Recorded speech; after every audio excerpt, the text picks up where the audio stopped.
Bíblia, pegue ela aí, abra em Efésios capítulo de número 3. Essa é a palavra que o Senhor vai falar conosco nessa noite por meio dessa palavra. Amém? Você que não fez a sua leitura ainda da carta aos Efésios, faça ela, tá bom? Leia ela, medite na palavra do Senhor Jesus, tá bom? Eu aconselho todos os irmãos, medite.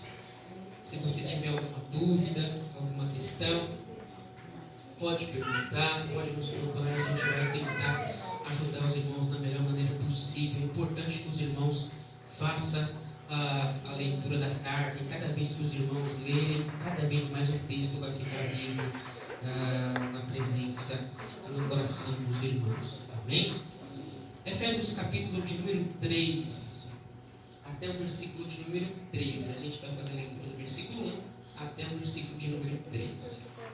Que diz assim: por esta causa, eu, Paulo, sou prisioneiro de Cristo Jesus, por amor de vós, gentios. Se é que tendes ouvido a respeito da dispensação da graça de Deus em mim confiada para vós outros. Pois segundo uma revelação me foi dado conhecer o mistério, conforme escrevi há pouco resumidamente. Pelo que, quando ledes, podeis compreender o meu discernimento do mistério de Cristo, o qual em outras gerações não foi dado a conhecer aos filhos dos homens, como agora foi revelado aos seus santos apóstolos e profetas no Espírito.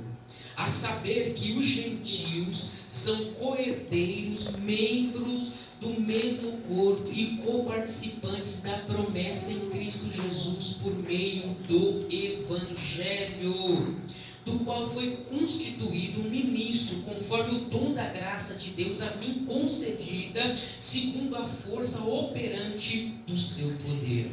A mim, o menor de todos os santos, me foi dada esta graça de pregar aos gentios o evangelho das insondáveis riquezas de Cristo, e manifestar qual seja a dispensação do mistério, desde os séculos oculto em Deus, que criou todas as coisas, para que pela igreja a multiforme sabedoria de Deus se torne conhecida agora dos principados e potestades nos lugares celestiais, segundo o eterno propósito que estabeleceu em Cristo Jesus nosso Senhor, pelo qual temos ousadia e acesso, confiança mediante a fé nele.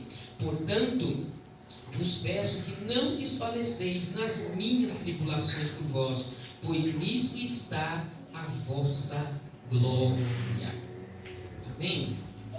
Eu preciso lembrar os irmãos que a carta aos Efésios, quando Paulo escreveu ela, Paulo estava preso em Roma.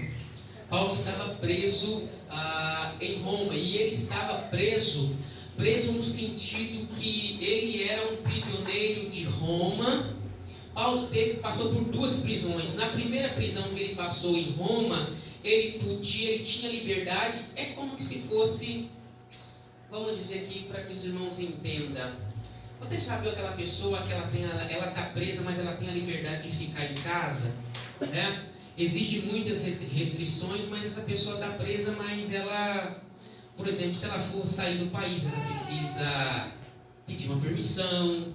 Então, nem tudo ela pode fazer, mas em certo sentido, ela desfruta de uma certa liberdade mesmo sendo presa. E Paulo, ele está preso esperando o julgamento dele, que ele havia apelado para César. Quando ele chegou em Jerusalém, não é verdade? Aconteceu todo um tumulto, ele quase foi morto, né? Ele quase foi morto e queriam matar ele, não é verdade? E depois disso ele foi encaminhado para um lugar seguro, não é verdade? E nesse lugar que ele achou refúgio, lá havia uma conspiração para o matá-lo. E ele falou: não, eu sou um cidadão romano. Né? Então ele pediu para ser julgado em Roma. Então ele foi preso, não é verdade? Aquela viagem dele que ele chega a Roma, ele chega a Roma preso, e ele ficou em uma casa alugada, tá bom? Ali até esperar o julgamento dele. E nesse interim ele escreveu a carta aos Efésios, a carta aos Filipenses, também outras cartas. Então, a carta aos Efésios, ela é escrita num contexto de prisão. Ele está preso, tá? Mesmo assim, na casa dele, ele recebe pessoas e escreve carta para as igrejas segundo a necessidade dessas igrejas. E essa carta, como nós havíamos dito para os irmãos, ela é muito importante porque essa carta ela é uma carta circular, correto? Que é uma carta que ela deveria ser compartilhada por toda a igreja na Ásia, devido à pérola, à riqueza que é essa carta. Essa carta é a carta que todo cristão deveria ler para entender esse negócio que se chama igreja. Se até agora você não entendeu nada, pastor, o senhor falou aí que a gente entender esse negócio de igreja até agora, para mim, eu não entendi nada. Que história de por que essa carta ela é uma carta a qual os teólogos chamam de uma carta eclesiológica, ou seja, uma carta que ela é tão importante para se entender aquilo que significa igreja. Se você não entendeu até agora, deixe-me nessa noite aqui tentar, da melhor maneira possível, correto? Tentar dizer para os irmãos o que a gente está dizendo, a carta está dizendo até o capítulo de número 3. Até o capítulo de número 3 agora, o Paulo agora dá uma parada, porque o que ele disse no capítulo 1, capítulo 2, agora no capítulo 3, ele dá uma parada agora, porque diante de tudo aquilo que Deus fez, correto? Ele vai falar das implicações dessa carta na vida dele e na vida da comunidade. Ele dá uma parada. É interessante que o capítulo 1 e o capítulo 2, se você prestar atenção, se você leu, existe muito aquela expressão, o que Deus fez. Sempre o que Deus fez é aquilo. Eu não disse que eu não quero aprender os irmãos nessa questão, senão, mas existem muitos indicativos, correto? Né, Miguel? O texto grego deixa isso muito claro. Os indicativos são aquelas expressões em que vai mostrando tudo o que Deus fez. Olha, tudo o que Deus fez, tudo o que Deus está fazendo por meio do Filho e por meio do Espírito Santo. Então, capítulo 1, capítulo 2, sempre está cheio de indicativos no texto. Sempre é Deus fazendo, Deus agindo, Deus fazendo. Olha, a iniciativa é Deus que nos escolheu. Lembram disso? Foi Deus que nos escolheu. Essa escolha de Deus, ela vem antes da fundação do mundo. Correto? E Ele nos escolheu nele, no Filho dele, antes da fundação do mundo. É muito importante você como cristão, como seguidor de Jesus, você entender que a sua escolha, a escolha do povo de Deus, da igreja, a nossa escolha, ela, amados irmãos, foi feita antes da fundação do mundo. Foi Deus, a iniciativa de Deus, foi Deus que escolheu. E Ele, amados irmãos e irmãs, escolheu um povo, escolheu a igreja, separou esse povo, escolheu esse povo para ser santo, separado, escolhido para Ele. Amém? Ele não só escolheu, mas também predestinou esse povo para ser filho, para ser adotado, para serem filhos dele. E tudo isso, amados irmãos, por meio do Filho dele, Jesus. Então, tanto a nossa escolha como a nossa predestinação, ela só é possível por meio da redenção do Filho Jesus, a qual veio a esse mundo. Só que esse plano da Trindade esse propósito já foi elaborado antes da fundação do mundo, de que Ele iria escolher um povo, de que Ele iria eleger um povo, e que esse povo, Ele ia fazer desse povo eleito, Ele iria adotar, Ele iria fazer desse povo filhos dele. Então a igreja é projeto de Deus antes da fundação do mundo. esse negócio que você está vendo aqui, que a gente chama de igreja, Deus já havia projetado e estabelecido isso antes da fundação do mundo. E Ele, no tempo, no espaço e na história, Ele concretizou isso, estabeleceu essa igreja na sua morte e na sua ressurreição. E não só isso, Ele deu a esses filhos, a esses escolhidos, o Espírito Santo. Ou seja, Ele selou. Ele disse assim: vocês são propriedade minha. Ele selou.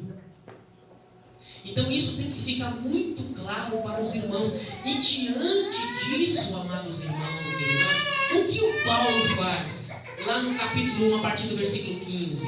Diante desse projeto da Trindade, de salvar um povo, de escolher um povo, de eleger um povo, de predestinar esse povo como filhos. E é isso que eu quero falar nessa noite. O capítulo 3 fala muito disso também. De fazer filho. Olha que coisa interessante. De nos tornarmos filhos, de nascermos de novo, de sermos filhos de Deus.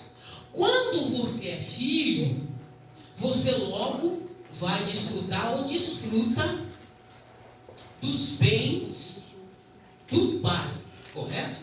Amém? Amém? Se você tem um pai,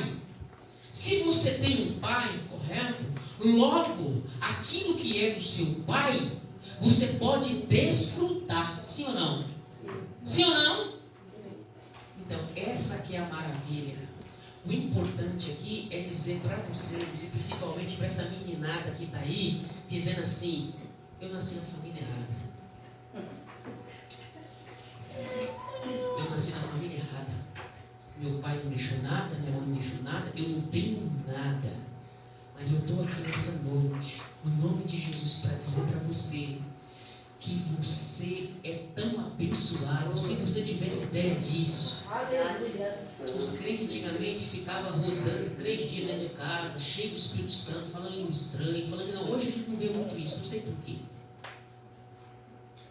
Mas para você ter ideia, meu irmão, minha irmã, essa meninada, ou você que está aí, meu irmão, a menina está dizendo assim: quem deveria ser meu pai era o Cristiano Ronaldo, porque aí eu ia desfrutar da riqueza dele. Quem tinha que ser meu pai era o Messi.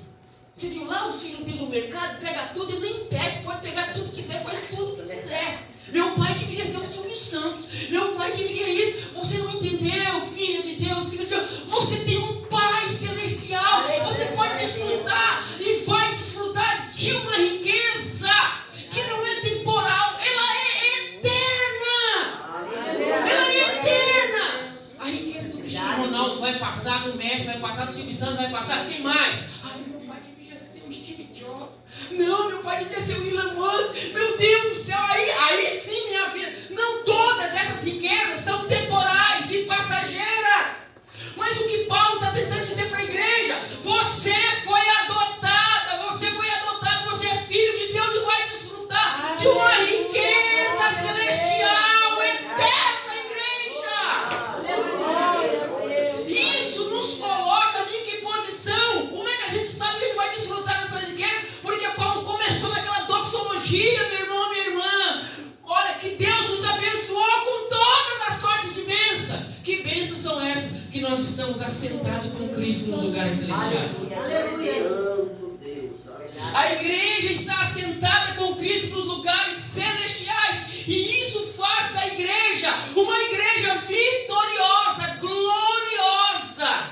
Porque assim como Cristo venceu e se assentou à direita de Deus Pai, a igreja está assentada com Ele. Por isso Paulo começou: bendito Deus e Pai que nos abençoou com todas as sortes de bênção. Meu irmão, abençoado não é o Messi, não é o Cristiano Ronaldo, não, abençoado é você. Eu estou aqui já 4 domingos tentando redefinir para vocês o conceito de bênção, de que é abençoado. Como é que a gente define o irmão se ele é abençoado? Você mora no Morumbi? Você mora na família? Você anda na pé, irmão? Não, ixi, misericórdia, isso aí é miséria. Isso aí é não sei o que. Isso aqui, não. A culpa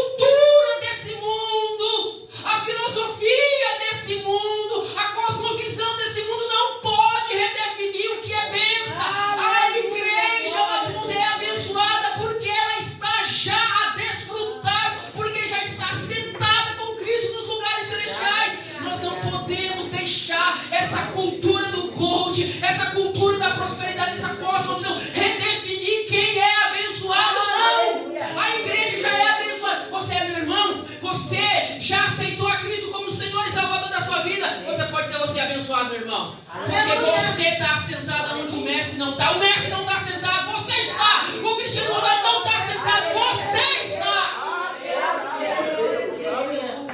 O homem mais rico do mundo hoje não professou Jesus como Senhor e Salvador desse mundo. Ele não é abençoado como você é abençoada.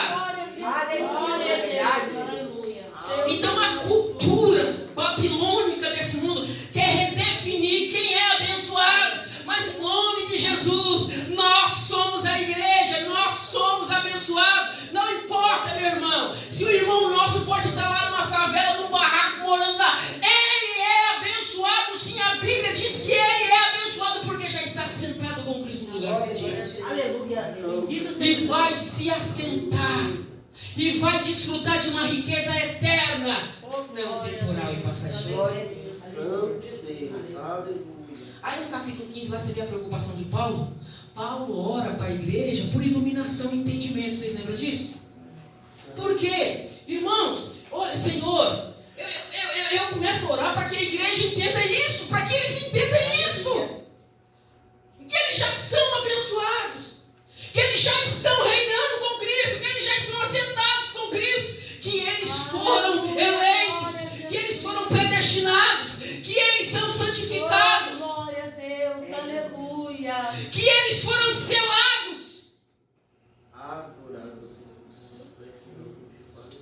Eu oro para que eles não percam isso, eu oro por iluminação, por entendimento. Lá no capítulo 15, para que eles entendam esse plano redentivo de Deus, que é atemporal. Eu oro para que eles entendam isso, não deixe eles perderem de vista, porque senão, meu irmão, existe um autor chamado Michael Gorin, e ele é um missiólogo. Meu irmão, se a cultura bíblica não te moldar, você vai ser moldado por outra cultura. Se a cultura bíblica, se a filosofia bíblica, se a cosmovisão bíblica não te moldar, você vai ser moldado por outra cultura, por outra filosofia, por outra cosmovisão. E infelizmente muitos evangélicos têm deixado se formar por a cultura, pela filosofia, pela cosmovisão desse mundo. Então nós não podemos deixar, amados irmãos, essa cosmovisão mundana, materialista, existencialista, moldar a nossa forma de enxergar que nós somos vitoriosos. Você é abençoado sim, minha irmã. Você é abençoado todos os dias. O inimigo tem dito para você: você não é abençoada, você está amaldiçoado, você não é abençoado não. Não, eu quero dizer para você que você tem um pai. E seu pai é um pai celestial. E como filho desse pai celestial, ele te adotou. Você é filha, você é filho. Logo você vai desfrutar de toda a riqueza, de tudo aquilo que ele proporcionou e tem proporcionado para esse povo a qual ele escolheu, ele elegeu antes da fundação do mundo. E ele continua o argumento dele nos indicativos. O Paulo está tão assim, porque ele vai continuando o argumento dele no capítulo 2, dizendo assim: olha, esse Deus, para ele realizar toda essa obra salvífica de eleição, de predestinação, de fazer filhos, o que ele teve que fazer? Ele teve que vivificar a nós. Ele teve que nos ressuscitar, porque estávamos mortos nos nossos delitos e pecados. Estávamos perdidos nesse mundo, estávamos longe da promessa de Deus, estávamos afastados, mas o que Ele fez? Ele nos deu vida. Aleluia. Ele nos fez enxergar esse plano maravilhoso. Glória a Deus. Ele revelou esse plano maravilhoso a nós, e esse plano foi revelado por meio de quem? Por meio de Cristo. Cristo é um mistério escondido, a qual até então não havia sido revelado. E essa palavra mysterion no grego é muito importante, principalmente dentro dos nossos arraiais pentecostais.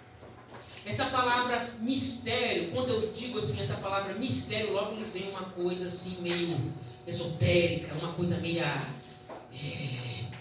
assim, meu Deus, é mistério, é mistério. Hoje nós vamos tentar fazer com que os irmãos entendam o significado dessa palavra mistério. Mistério parece que é algo que não é compreendido ou incompreensível. Parece que esse mistério é algo que só foi revelado a algumas pessoas bem dotadas, com algum conhecimento. Na carta aos Efésios, Paulo vai falar assim, não, o mistério é algo que já foi revelado. O mistério que até então havia sido ainda não revelado, foi revelado agora. E esse mistério até então que não havia sido revelado, é essa obra que Deus realizou por meio de Cristo. Cristo é esse mistério que agora não está mais escondido, foi revelado. O que é mistério? É a obra de Cristo revelada antes da fundação do mundo. Mistério de Cristo, irmãos e irmãs, é essa obra em que Cristo morreu, ressuscitou e agora, por meio desse ato, dessa obra dele, ele ressuscitou homens e mulheres para a glória de Deus, fazendo desses homens e dessas mulheres uma nova humanidade em torno do Messias, em torno de Cristo. Esse mistério é glorioso, porque através da obra de Cristo, um novo homem, a nova mulher pode ser ressuscitado, vivificado e fazer parte de uma nova família. Aí no capítulo 3, ele diz assim: por esta causa eu, Paulo, sou prisioneiro de Cristo Jesus por amor de vós, gentios. Ou seja, Paulo está dizendo aqui, irmãos, que ele é tanto prisioneiro, ele estava tanto preso em Roma, mas que também ele era prisioneiro de Cristo por anunciar esse mistério que até então ainda não havia sido revelado, mas que foi revelado por meio de Cristo. Cristo, quando encarnou, Jesus, quando encarnou, revelou esse mistério, essa obra gloriosa e maravilhosa, de que você foi escolhida para ser santo, irrepreensível, para ser adotado, para ser filho, que você recebeu o selo. Essa obra foi revelada, esse mistério foi revelado, e Paulo começou então a anunciar esse mistério, que é Cristo, essa obra gloriosa. E por causa desse anúncio, amados irmãos, ele foi preso por anunciar essa boa notícia. O que é o Evangelho? É uma boa notícia de que por meio de Cristo, uma nova humanidade agora pode ser ressuscitada, um novo homem, uma nova mulher pode ser formado. E esse novo homem, essa nova mulher que é formada agora, ele chama de igreja.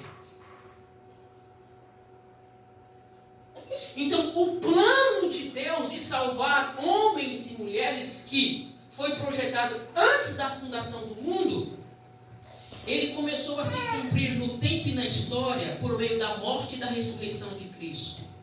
Quando ele comprou para si homens e mulheres, e esses homens e mulheres que estavam mortos, ele ressuscitou, vivificou, e agora esses homens que estavam mortos, ele formou uma nova humanidade, um novo homem e uma nova mulher, porque o primeiro homem caiu, nós estávamos em Adão, caídos, mortos dos nossos delitos e pecados. Então, o que significa a igreja até aqui em presente momento? A igreja é essa nova humanidade, é esse novo povo, é essa nova família.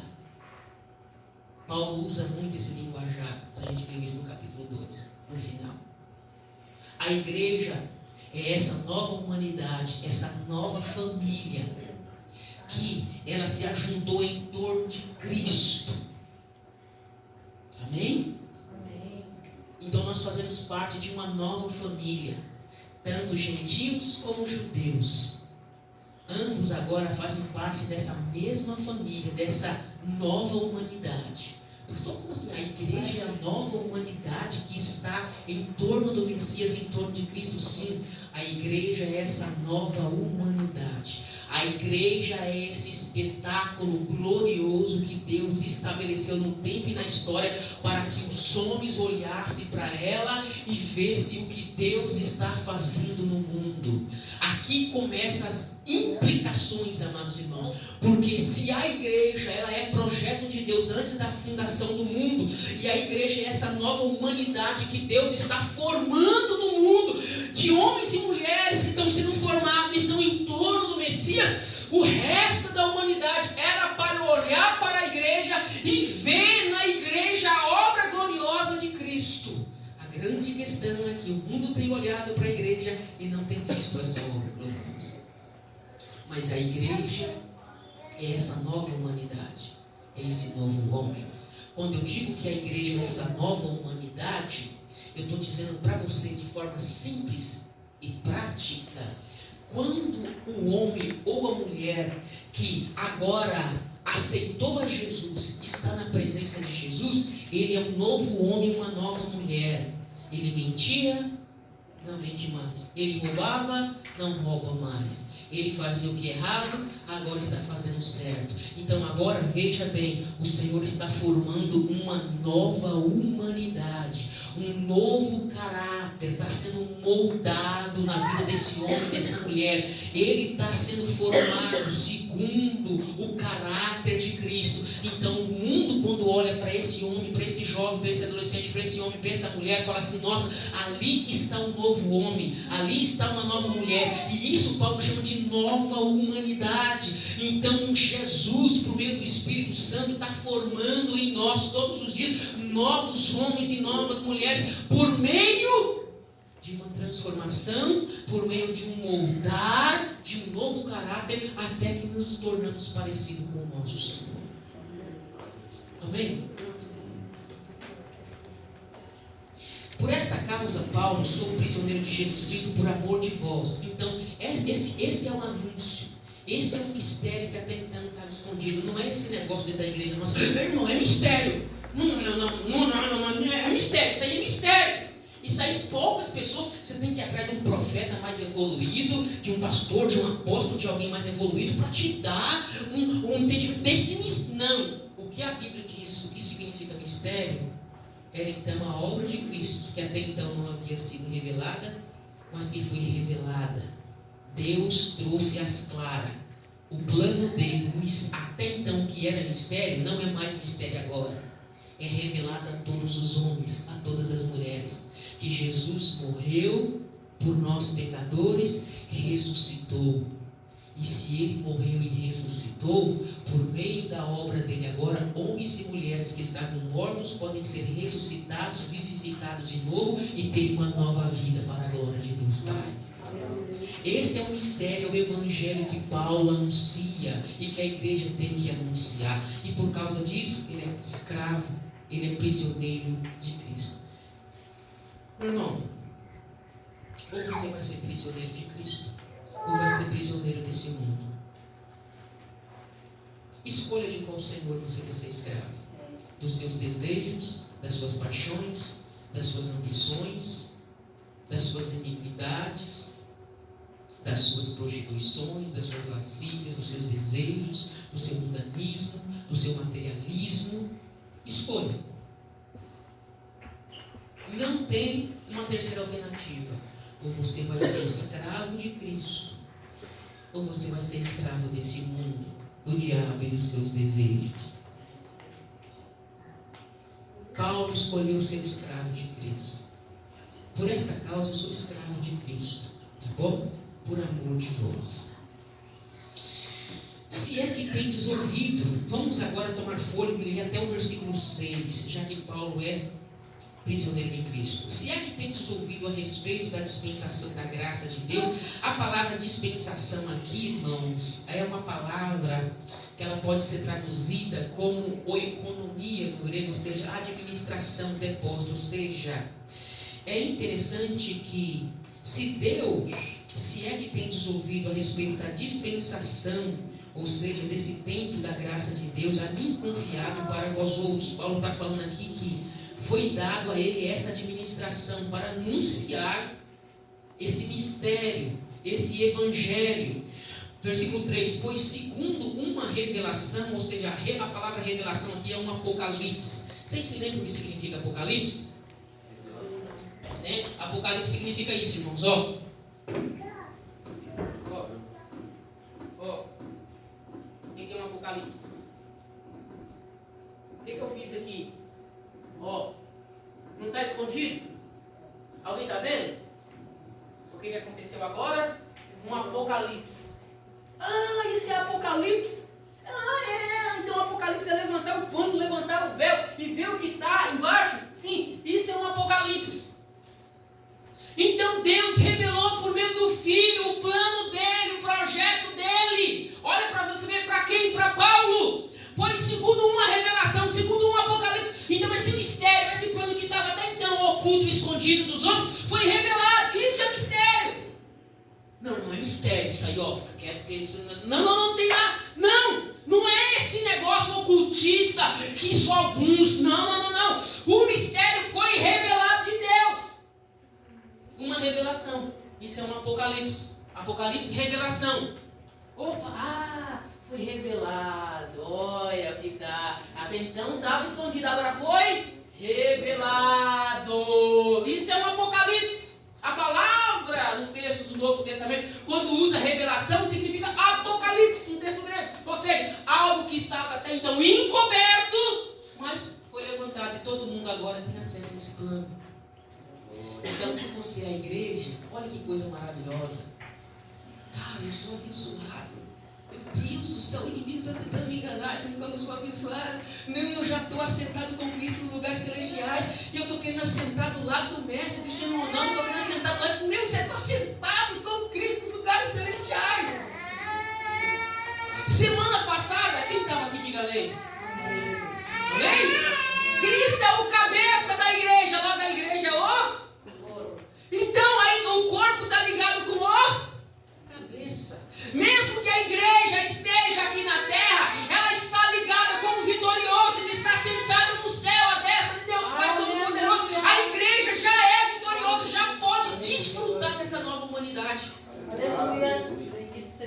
Pois segundo uma revelação me foi dada a conhecer o mistério. Que mistério então? Esse plano restaurador, redentivo de Deus na história.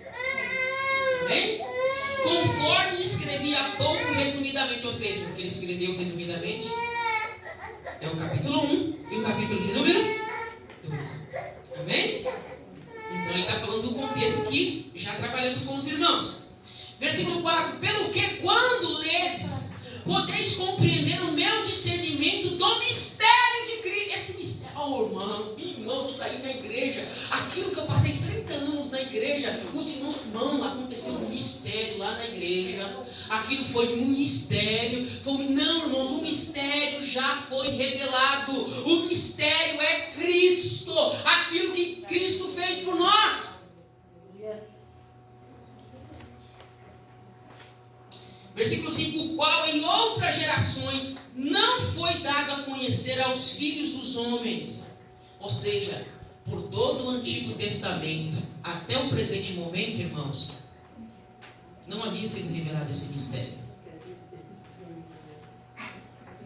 Como agora foi revelado aos seus santos apóstolos, profetas do Espírito Santo.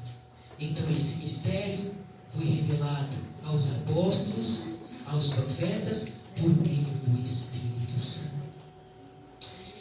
Versículo 7: do qual foi constituído ministro, conforme o dom da graça de Deus a mim concedida, segundo a força operante do seu poder.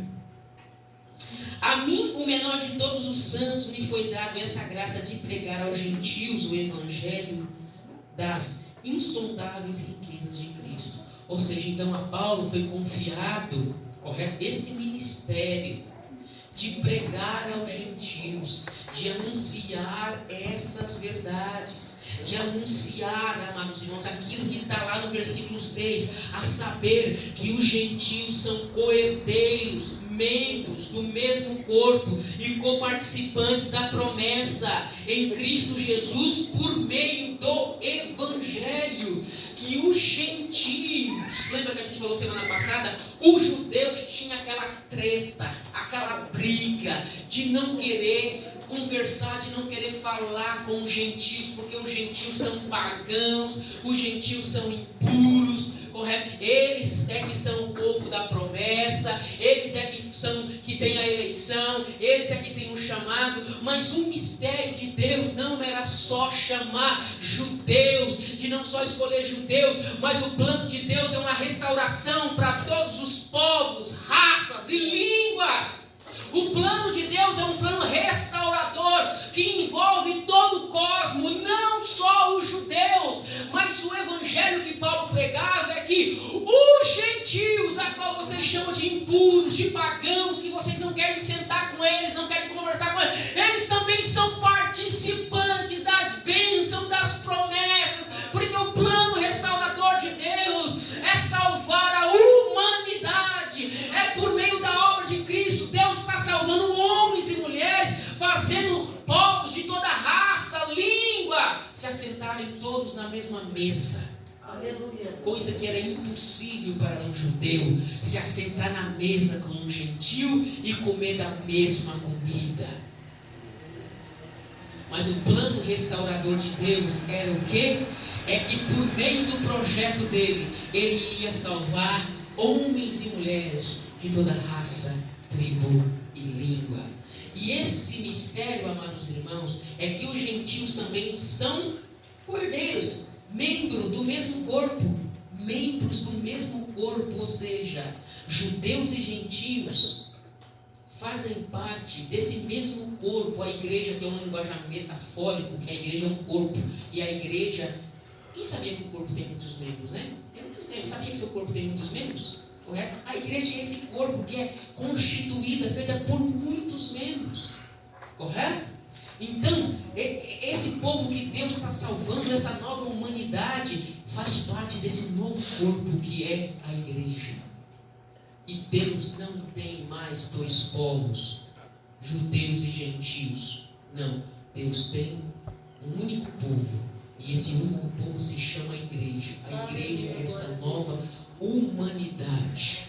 Amém? Então todos nós, irmãos, não importa se é europeu, africano, não importa se é latino-americano, não importa se é da América Latina, todos nós fazemos parte da mesma família. Amém? Então a gente tem que parar com esse negócio de começar de olhar de cima para baixo. Não é verdade? Não. O Senhor colocou todos nós no pé de igualdade, porque todos nós fazemos parte desse grupo. Amém? O versículo 9 diz assim: e manifestar qual seja a dispensação do mistério. Então esse mistério, amados irmãos, foi revelado nessa dispensação, desde os séculos oculto, em Deus, que criou todas as coisas. Então esse plano redentivo, até então havia sido oculto, não revelado, mas agora foi manifestado, foi revelado. Olha para você ver, irmãos e irmãs, em Gênesis capítulo de número 3, havia uma promessa que Deus iria restaurar toda a humanidade, que Deus iria restaurar todo o cosmos. De que maneira? Deus não prometeu que do descendente de Eva, ele iria esmagar a cabeça da serpente e essa lhe feriria o calcanhar? Outra expressão, lhe machucaria o calcanhar? Mas todo mundo se perguntava pela história, como Deus vai restaurar? Como Deus vai restaurar? Como Deus vai restaurar o cosmos? Como Deus vai salvar o homem? Como Deus vai restaurar esse mundo caído agora? Essa era a pergunta. Como Deus vai fazer isso? Como que Deus vai restaurar uma humanidade caída? Um mundo perdido que até então caiu em Adão, que até então agora não sabia o que era morte. Os irmãos estão matando, o irmão mata um ao outro. E quando Deus pergunta, ele fala: eu não sei de nada, eu não sei onde está não. Entendeu? Então o que acontece, amados irmãos, com a humanidade, em que os homens, o coração começa a se inclinar para a maldade, eles começam a edificar cidades, construir civilizações, e uma criança, porque olha de desdém para um adulto, o adulto vai lá e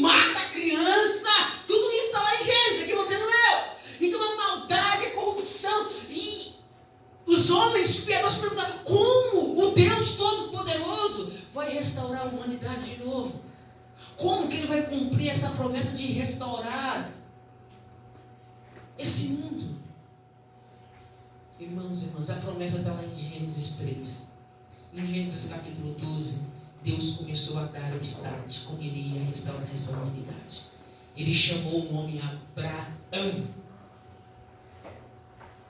Ele era um idólatra, um pagão, um adorador de divindades, lá em Ur dos Caldeus. Do meio da iniquidade, do meio da idolatria, Deus começou o plano dele. Deus chamou um homem chamado Abraão. Disse assim: Abraão, sai do meio da tua terra, do meio da tua parentela, porque eu vou fazer de ti uma grande nação. E por meio do teu descendente eu vou abençoar todas as nações da... Então começou ali o projeto de Deus. Então por meio de Abraão, Abraão obedeceu a voz de Deus, correto? Deus lhe fez promessa. E ali começou o plano restaurador de Deus para a humanidade. E esse descendente que Deus havia prometido a Abraão não era Isaac, era o próprio Cristo. E é por meio desse descendente que toda a humanidade ela é restaurada. A obra de Cristo, o que Cristo fez por nós, irmãos, coloca todos nós no pé de igualdade. Coloca todos nós iguais. É interessante, amados irmãos e irmãs, que no século XVIII, século XIX, é interessante que o colonialismo, a meninada aí sabe melhor isso do que eu. É interessante que quando começou as grandes conquistas, quando o Evangelho começou a chegar em países mais vulneráveis, mais pobres, quando o Evangelho começou a sair da Europa, da América e vir para a América Latina, de ir para a África, para a Ásia, quando os europeus chegaram na África, quando os europeus chegaram, os portugueses chegaram aqui no Brasil, e toda embarcação, toda navegação, que tanto que chegou na América como aqui no Brasil, havia sempre um ministro do Evangelho ou um padre. Não se esqueça disso. Não é só sair em busca de conquista, de território, mas sempre havia um padre ou um ministro do Evangelho protestante. E quando esses ministros do Evangelho chegaram, quando eles olharam para os povos indígenas aqui no Brasil, quando eles olharam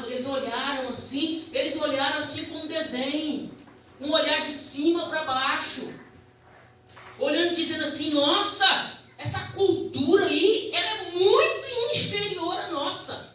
Que história é essa? Olha a cultura desses caras. Que história é essa de ficar batendo uma zabumba? É assim que eles cantam? Não. Eles olharam com uma cultura superior, como se a cultura norte... É terrível hoje, né? É complicado isso. Eu estou falando porque tem amigos nesse sentido. Sempre o brasileiro olha a América do Norte, os Estados Unidos, a Europa, como uma cultura superior à nossa brasileira. Isso vai acabar nessa igreja em nome de Jesus. Você vai olhar um americano com o mesmo pé de igualdade. O europeu com o mesmo pé de igualdade. Que história é essa? Rapaz, você olha assim, ó. Sempre a gente olha esses caras, que história é essa? Isso tudo por quê? Na época das conquistas, esses missionários, esses pregadores chegam ao Brasil com uma cultura superior, dizendo que a cultura africana ela é inferior. O povo mal educado, come com a mão, eles não tem talento, não, a gente vai educar esse povo. A gente vai educar. A gente vai ensinar eles a comer igual gente. Quem disse para você que comer de colher é uma cultura mais avançada que quem come com a mão? Quem é que disse isso para você? Então nós temos uma cultura superior dizendo para outra cultura, dizendo a sua está errada e a minha está certa. Você vai ver onde isso vai dar. Então os ministros, os padres que chegam aqui e vê a forma de adoração de canto dos indígenas aqui, falam assim: peraí, história é essa? Fica rodando, oi, e batendo, não, essa cultura tá errada, que história é essa? A gente canta todo mundo assim, ó.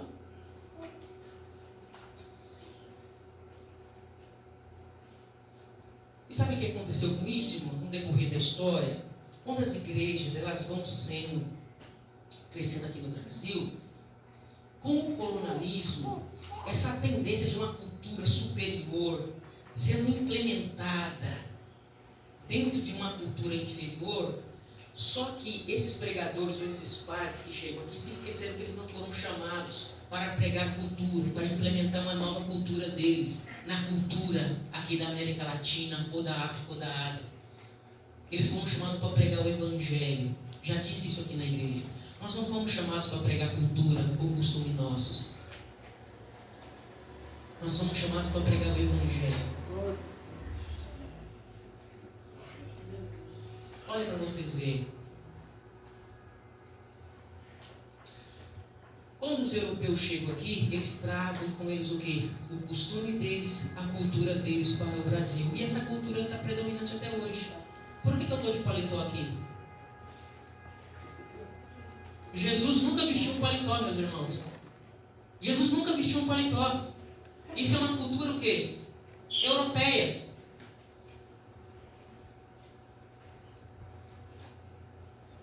Por que na Assembleia de Deus os homens não podem ter barba? Só bigode? Porque os missionários europeus que vieram da Suécia, eles tinham bigode. E isso implementou até hoje, os irmãos só pode ter bigode. Barba não pode. Pecado. Você vê que as pessoas vêm trazendo sua cultura. Por quê? Não, essa cultura sua de barba, ela é inferior. Então a gente vai implementar para vocês uma cultura superior. Então, você acha todo estranho chegar aqui, ficar uma zabumba aqui, batendo aqui, mas essa é a cultura brasileira. Esse é um costume brasileiro, essa é uma tradição brasileira. É assim que se adora, é assim que se bate, é assim que... Você se escanta... Meu Deus, que macumba é essa que está acontecendo dentro dessa igreja? Mas essa é a cultura dos nossos pais, dos nossos antepassados, portugueses indígenas, que estavam aqui. Aí o europeu, o norte-americano, vem com a cultura dele, do órgão. Você entendeu que é uma cultura europeia, americana? E não, a gente vai ensinar para vocês como é que se adora a Deus de verdade. Vocês têm que aprender a tocar órgão. Então você não está pregando o evangelho, você está implementando a sua cultura dentro de outra cultura.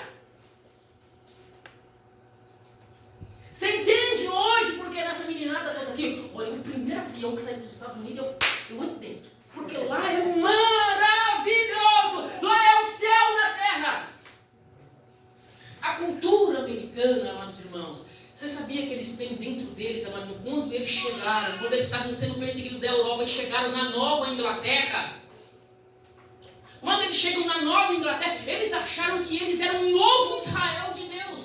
Até o século XIX eles tinham essa ideia que eles eram, amados, o povo escolhido por Deus. O único povo escolhido por Deus. Então por isso eles começaram a implementar essa cultura no mundo.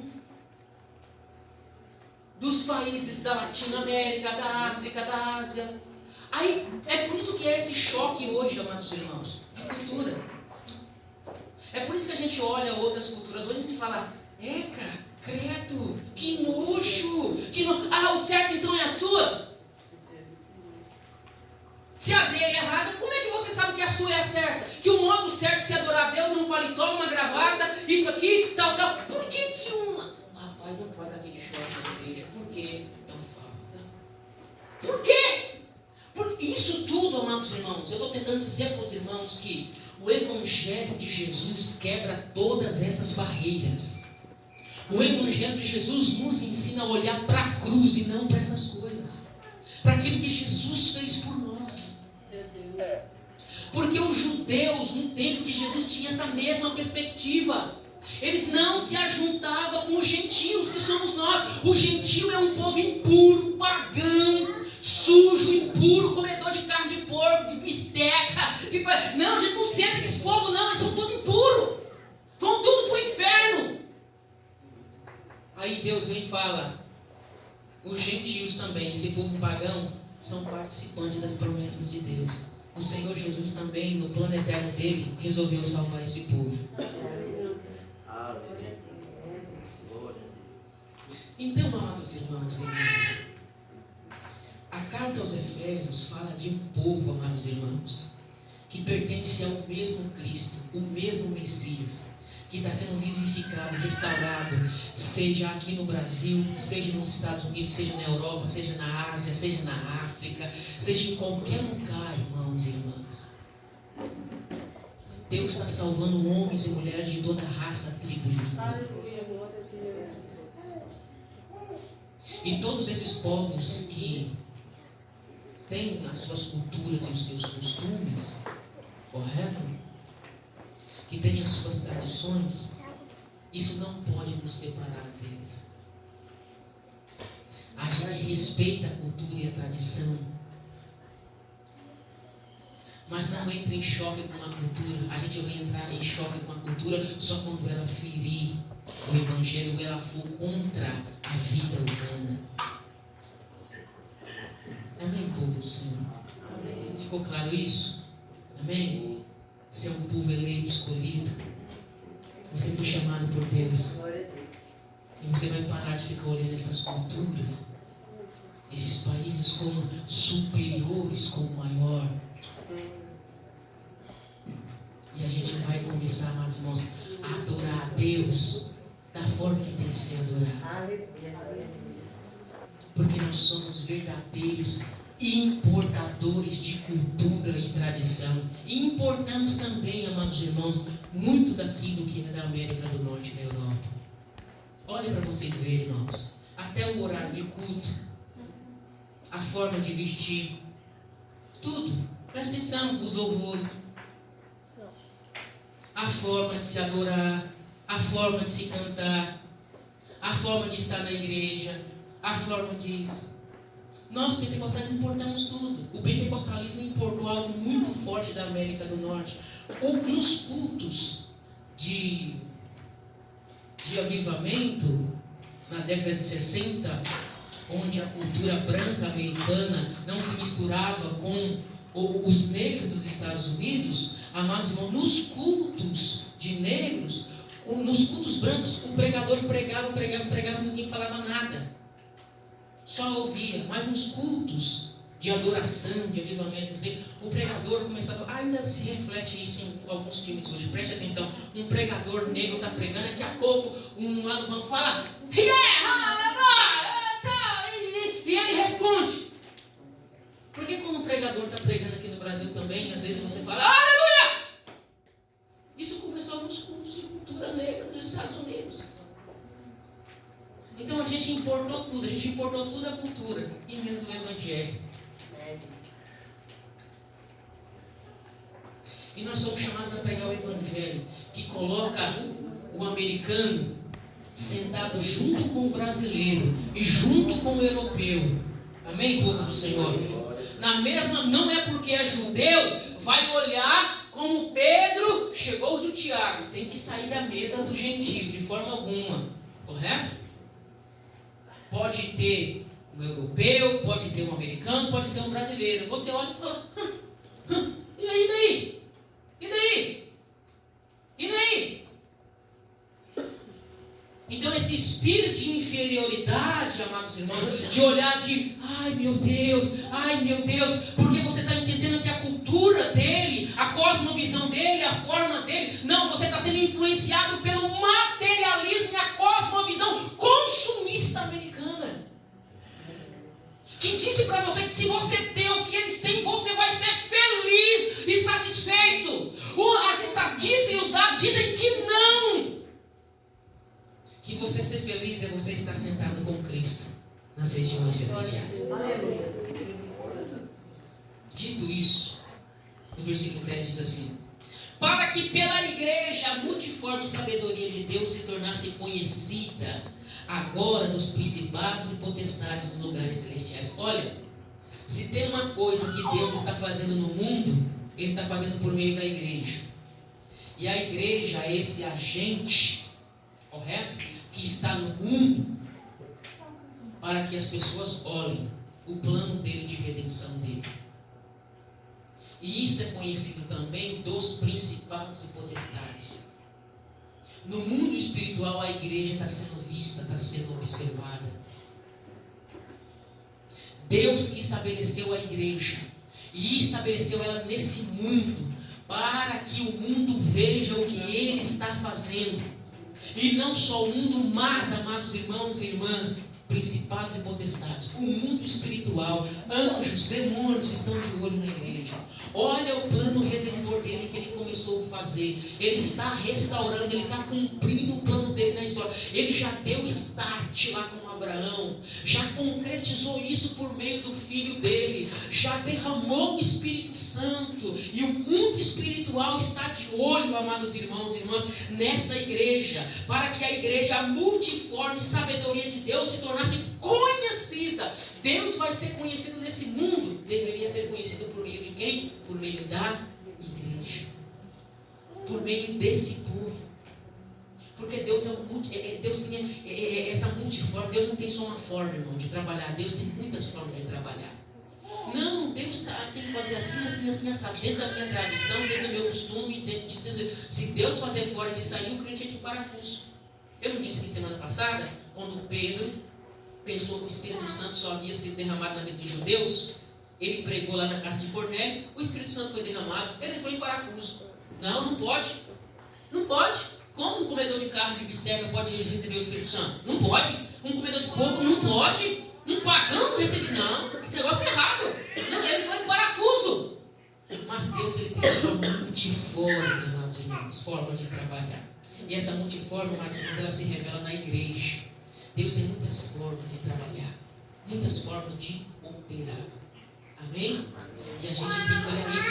Os nossos irmãos e irmãs, nós temos muitas formas de se pregar o Evangelho, de se anunciar o Evangelho. E Deus tem operado no mundo. A igreja tem dado um mau testemunho muito grande, irmãos.